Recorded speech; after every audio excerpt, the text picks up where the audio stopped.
بسم اللہ الرحمن الرحیم الحمد لولیہ والصلاة علی اہلہا اما بعد۔ سال نو کا جشن اور اسلامی تعلیمات۔ زندگی اللہ پاک کا عظیم عطیہ اور قیمتی امانت ہے۔ اس کا استعمال درست طریقے پر کرنا انسان کے لیے دنیاوی کامیابی اور اخروی سرفرازی کا سبب ہے،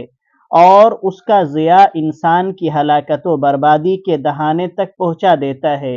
قیامت میں انسان کو اپنے ہر قول و عمل کا اللہ سبحانہ و تعالی کے سامنے پورا حساب دینا ہے۔ اس لیے ضروری ہے کہ انسان کسی بھی عمل کو انجام دینے سے پہلے اس بات پر بخوبی غور کر لے کہ اس عمل کے ارتکاب کی صورت میں وہ کل کیا صفائی پیش کرے گا اور اپنے معبود حقیقی کو کیا منہ دکھائے گا۔ آج مسلمانوں نے دیگر اقوام کی دیکھا دیکھی بہت سی ان چیزوں کو اپنی زندگی کا حصہ بنا لیا اور انہیں اپنے لیے لازم و ضروری سمجھ لیا، جو دین و دنیا دونوں کی تباہی و بربادی کا ذریعہ ہیں۔ انہی خرافات اور ناجائز رسومات میں سال نو کا جشن بھی خصوصیت کے ساتھ قابل ذکر ہے۔ ایک سال کا اختتام اور دوسرے سال کا آغاز اس بات کا کھلا پیغام ہے کہ ہماری زندگی سے ایک سال کم ہو گیا، حیات مستعار کا ایک ورق الٹ گیا اور ہم موت کے مزید قریب ہو گئے۔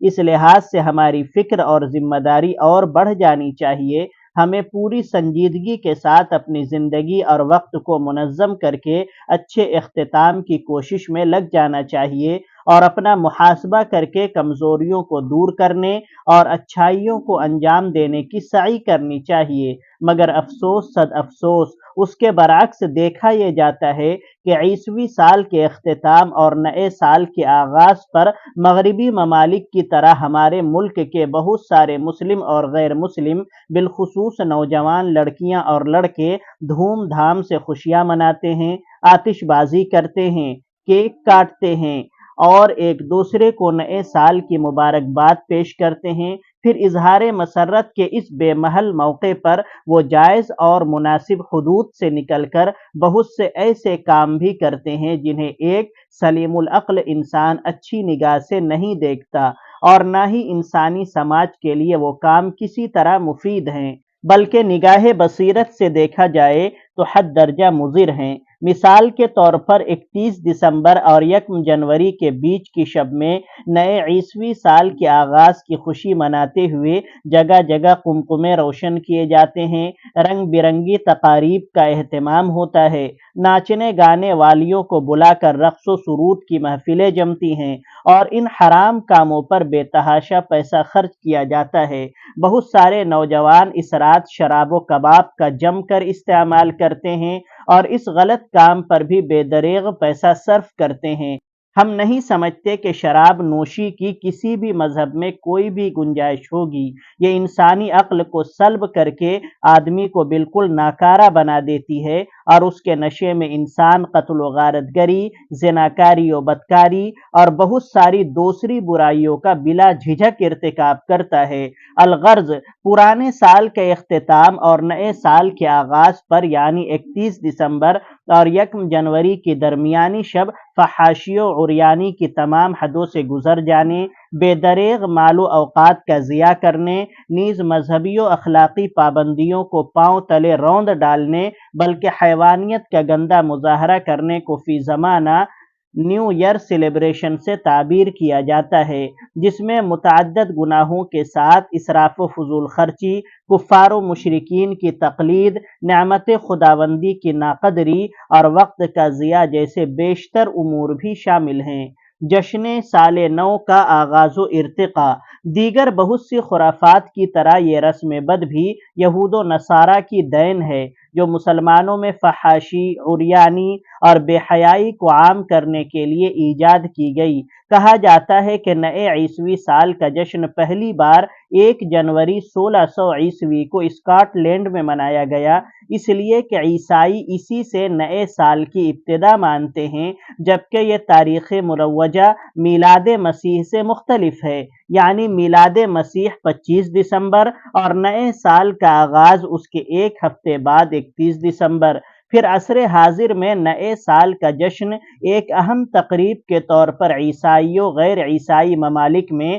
جدید مغربی تہذیب کے مطابق 31 دسمبر کو ایک دوسرے کے ساتھ مل کر رات کے 12 بجے منعقد کیا جانے لگا، جس میں مسلمان بھی دھڑلے سے شریک ہوتے اور اسلامی تہذیب و ثقافت اور نبوی تعلیمات کے چیتھڑے اڑاتے دیکھے جا سکتے ہیں۔ اہل اسلام خود جائزہ لیں کہ جو مذہب اسلامی سال کی آمد پر بھی آپس میں مبارکبادی وغیرہ کی تاکید نہیں کرتا کہ کہیں اس طرح مبارکبادی آہستہ آہستہ مستقل بدعت کی شکل اختیار نہ کر جائے، وہ غیر اسلامی سال پر جشن منانے اور مبارکبادی دینے کی کیسے اجازت دے سکتا ہے؟ ہجرت کے بعد رسول اللہ صلی اللہ علیہ وسلم 10 سال مدینہ منورہ میں رہے اور آپ صلی اللہ علیہ وسلم کی وفات کے بعد 30 سال خلافت راشدہ کا عہد رہا۔ صحابہ کرام رضی اللہ عنہم اجمعین کی نگاہ میں اس واقعے کی اتنی اہمیت تھی کہ اسی کو اسلامی کیلنڈر کی بنیاد و اساس بنایا گیا اور حضرت عمر فاروق رضی اللہ عنہ کے عہد سے ہی ہجری تقویم کو اختیار کر لیا گیا، لیکن ان حضرات نے کبھی سال نو یا یوم ہجرت منانے کی کوشش نہیں کی۔ اس سے معلوم ہوا کہ اسلام اس طرح کے رسوم و رواج کا قائل نہیں ہے، کیونکہ عام طور پر رسمیں نیک مقصد اور سادہ جذبے کے تحت وجود میں آتی ہیں، پھر وہ دھیرے دھیرے دین کا جزو بن جاتی ہیں۔ اس لیے اسلام کو بے آمیز رکھنے کے لیے اور ایسی کسی بھی آمیزش سے پاک رکھنے کے لیے ایسی رسموں سے گریز کرنا ضروری ہے۔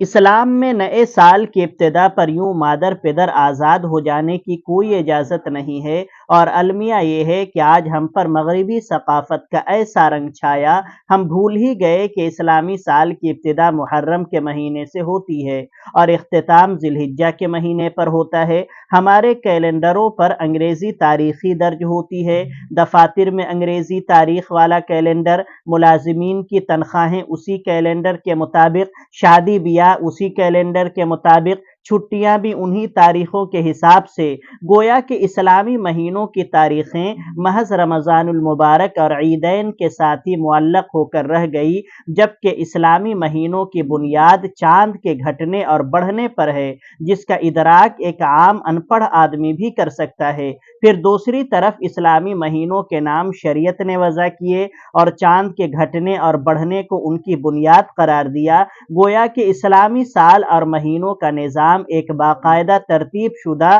اور اعلیٰ اور معیاری ہے، اور ہم ہوش مند مسلمانوں نے معیاری چیز کو چھوڑ کر غیر معیاری اور گھٹیا چیز کو سینے سے لگا لیا۔ عیسائی ثقافت کو اسلامی ثقافت پر ترجیح دی اور پھر ان کی نقالی نے ہم سے غیرت و حیا بھی چھین لی کہ ہم ان کے پیچھے چلتے ہوئے انہی کے انداز میں ہیپی نیو ایئر کے نعرے لگانے، بدن سے کپڑے نوچ پھینکنے اور طرح طرح کی خرافات انجام دینے میں فخر محسوس کرنے لگے۔ مگر یہ راز آخر کھل گیا سارے زمانے میں۔ حمیت نام ہے جس کا گئی تیمور کے گھر سے، خود احتسابی کی ضرورت۔ غور کیا جائے تو نیا سال ہمیں دینی اور دنیاوی دونوں میدانوں میں اپنا محاسبہ کرنے کی طرف متوجہ کرتا ہے کہ ہماری زندگی کا جو ایک سال کم ہو گیا ہے اس میں ہم نے کیا کھویا اور کیا پایا، کیونکہ وقت کی مثال تیز دھوپ میں رکھی ہوئی برف کی اس سل سے دی جاتی ہے جس سے اگر فائدہ اٹھایا جائے تو بہتر، ورنہ وہ تو بہرحال پگھل ہی جاتی ہے۔ اللہ تبارک و تعالی نئے سال کے موقع پر ہر طرح کے خرافات و بدعات سے ہم سب کو بچائے اور آئندہ سال کو ہم سب کے دین اور دنیا دونوں کے لیے بہتر بنائے۔ آمین یا رب العالمین۔ وصلی اللہ تعالی علی خیر خلقہ محمد و آلہ و صحبہ اجمعین۔